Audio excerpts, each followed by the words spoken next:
When I arrived at his gate, the gate was shut.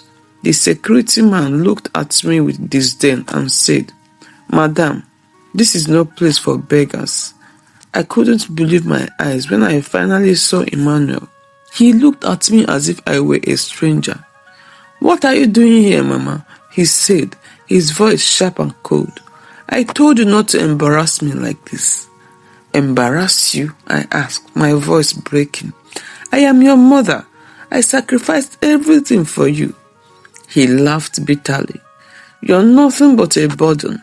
Don't come here again."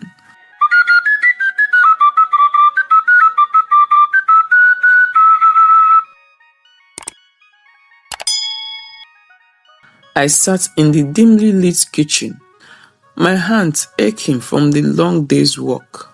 My son, Emmanuel, was my only joy in this world. His father had left us years ago, and I vowed to give him a better life no matter the cost. Every coin I earned from selling vegetables at the market went into his education. I remember his words so clearly. "Mama, I will take care of you one day. I will build you a house and buy you fine clothes."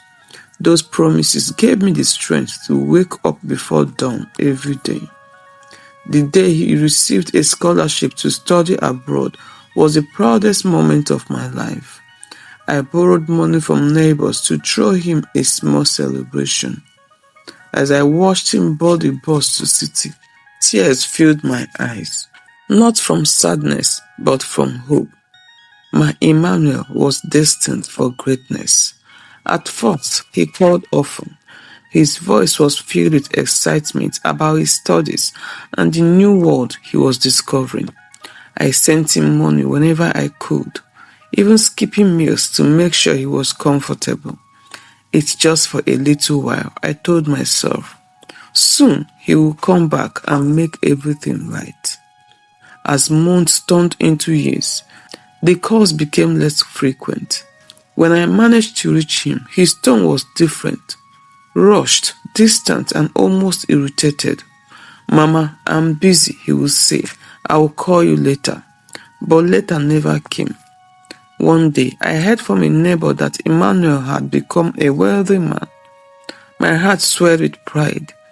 I decided to visit him in the city, even though I had little money for the journey.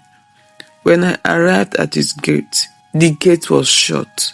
The security man looked at me with disdain and said, "Madam, this is no place for beggars."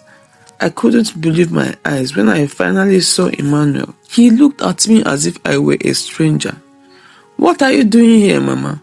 he said, his voice sharp and cold. "I told you not to embarrass me like this." "Embarrass you?" I asked, my voice breaking. "I am your mother. I sacrificed everything for you." He laughed bitterly. "You're nothing but a burden. Don't come here again." Those words struck like a dagger in my heart. I stumbled back to the bus station, tears streaming down my face. I had lost my son, not to death, but to pride and greed. Years passed, and I heard little about Emmanuel.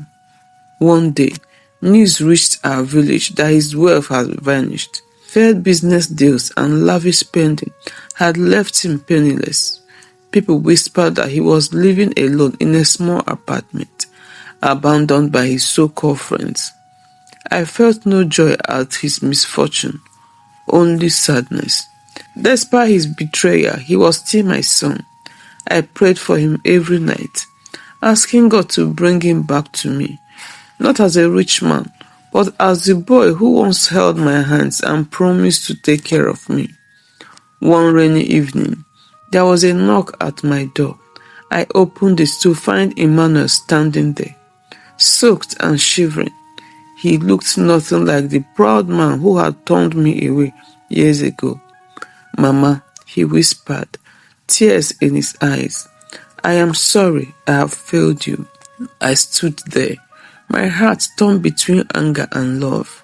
But as I looked into his eyes, I saw the boy I had raised, the boy who had lost his way. I pulled him into my arms and said, You are my son, Emmanuel. Nothing can change that. From that day on, we rebuilt our bond. He worked hard to regain his footing, and I found peace in knowing that I had my son back. The scars of the past remained, but they serve as a reminder of the power of forgiveness and the enduring strength of a mother's love.